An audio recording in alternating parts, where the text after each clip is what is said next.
SIR ও voter তালিকায় কারচুপির অভিযোগ ঘিরে উত্তাল গোটা দেশ। বিরোধীদের তোপের মুখে পড়েছে দেশের নির্বাচন কমিশন। বিরোধীদের ভোট চুরির দাবির পাল্টা জবাব দিতে আসরে নামলো বিজেপি। 2024 সালের লোকসভা নির্বাচনে নাকি জালিয়াতি করেছে বিজেপি, এই অভিযোগ তুলে সরব হয়েছে বিরোধীরা। বিরোধীদের দাবির পাল্টা জবাবে বড় অভিযোগ সামনে আনলো বিজেপি। তারা অভিযোগ করেছে যে ভারতীয় নাগরিক হওয়ার আগেই ভারতের ভোটার তালিকায় নাম ওঠে কংগ্রেসের সাংসদ সোনিয়া গান্ধীর। প্রাক্তন কেন্দ্রীয় মন্ত্রী এবং বিজেপি সাংসদ অনুরাগ ঠাকুর দাবি করেছেন যে ইটালিতে জন্ম নেওয়া সোনিয়া গান্ধীর নাম 1980 সালে ভোটার তালিকায় ওঠে, অর্থাৎ তিনি ভারতীয় নাগরিক হওয়ার 3 বছর আগে ভোটার লিস্টে নাম উঠে গেছে।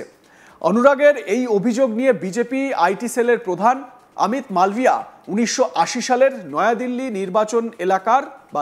নির্বাচনী এলাকার ভোটার তালিকার একটি ফটোকপি শেয়ার করেছেন এক্স হ্যান্ডেলে।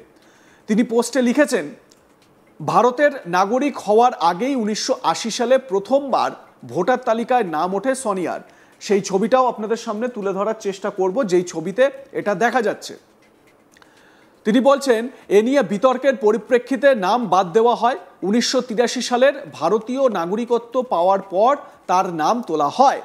সফদরজং রোডের 145 নম্বর ভোট কেন্দ্রের ভোটার তালিকায় ইন্দিরা গান্ধী, রাজীব গান্ধী, সঞ্জয় গান্ধী, সোনিয়া গান্ধী এবং মানেকা গান্ধীর নাম ছিল। সেই সময়ও সোনিয়ার ইটালীয় নাগরিকত্ব ছিল। ভারতের ভোটার তালিকার সঙ্গে সোনিয়া গান্ধীর যোগাযোগ নির্বাচনী আইনের স্পষ্ট লঙ্ঘনে পরিপূর্ণ। এটি সম্ভবত রাহুল গান্ধীর অযোগ্য এবং অবৈধ ভোটারদের নিয়মিত করার প্রতি আগ্রহ এবং এসআইআরের বিরোধিতা ব্যাখ্যা করছে। সোনিয়ার নাম দ্বিতীয়বার অন্তর্ভুক্ত হলেও তাতে অসঙ্গতি ছিল। 1983 সালের 1 জানুয়ারি ছিল ভোটার তালিকায় নাম তোলা শেষ দিন, কিন্তু ওই বছরের এপ্রিল মাসে ভারতের নাগরিক হন কংগ্রেস নেত্রী। পোস্টের ছবি, যে ছবিতে দেখা যাচ্ছে, মানে অমিত মালভিয়া যে ছবি পোস্ট করেছেন সেই ছবিটি আপনাদের দেখালাম। দেখুন, এই পোস্টে সোনিয়া গান্ধীর নাম জলজল করছে। সোনিয়া গান্ধী, হাজব্যান্ড নেম হচ্ছে রাজীব গান্ধী, মহিলা মানে ফিমেল, বয়স 35 বছর। এটা 1983 সালের ছবি দেখা যাচ্ছে।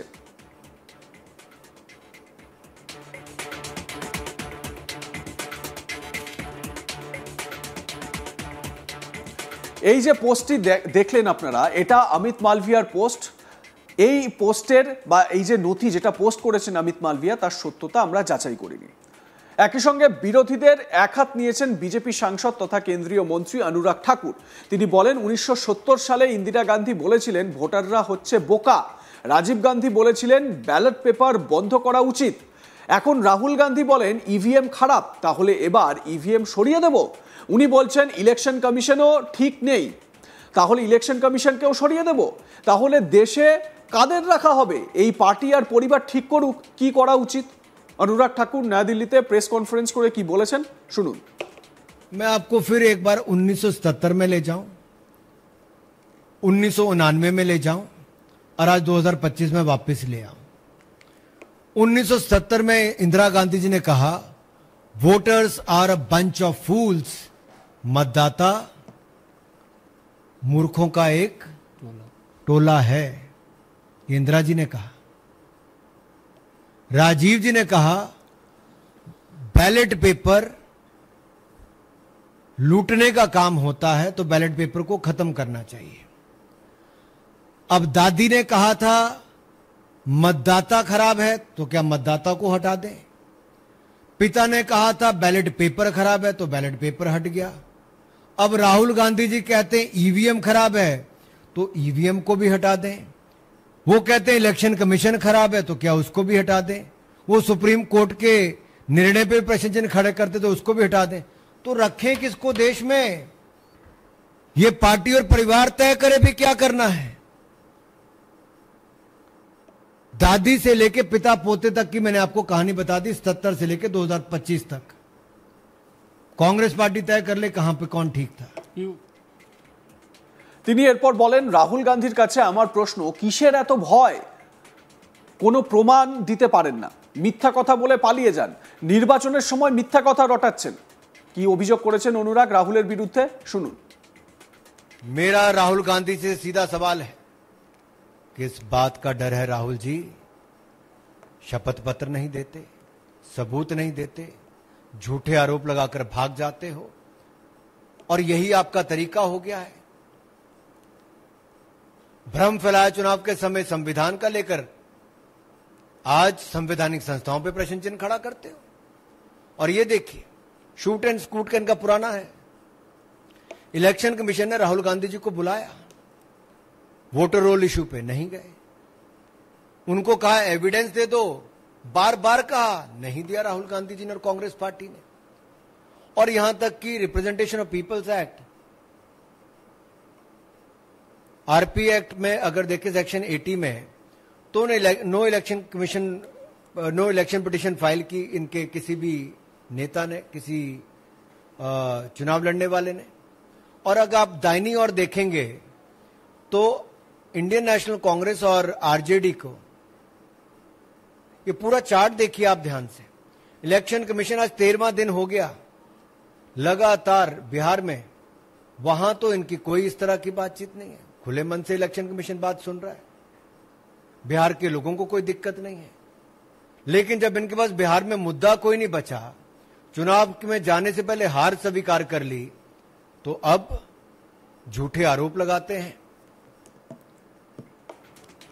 এরপর নির্বাচন প্রসঙ্গে কংগ্রেসকে তোপ দেগে বলেন 1957 সালে কংগ্রেস বুথ ক্যাপচার করে ভোট করেছে, 1966 সালে জম্মু কাশ্মীরে বিরোধীদের নমিনেশন বাতিল করে ভোট করিয়েছে।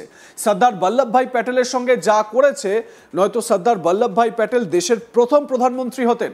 কি বলেছেন অনুরাগ ঠাকুর, শুনুন। 1957 में बूथ कैप्चरिंग करके कांग्रेस ने काम किया। 1967 में कांग्रेस ने जे.एंड.के में, जम्मू कश्मीर में पूरी तरह से, एक तरह से रिगिंग करके विरोधियों के नॉमिनेशन तक खत्म करवा के ये सब कार्य कर दिए। और सरदार पटेल पे तो आज मैं क्या कहूं, वो तो कांग्रेस ने अंदर ही अंदर उनके साथ जो किया, नहीं तो सरदार पटेल शायद पहले प्रधानमंत्री होते। तो रिगिंग पार्टी के अंदर भी और देश के चुनाव में भी कांग्रेस की करने की आदत रही है। और जस्टिस सिन्हा ने जो इंदिरा गांधी जी को 2 अकाउंट्स पे गिल्टी किया था, वो आप देखिए इलेक्टोरल माल प्रैक्टिस के लिए किया था।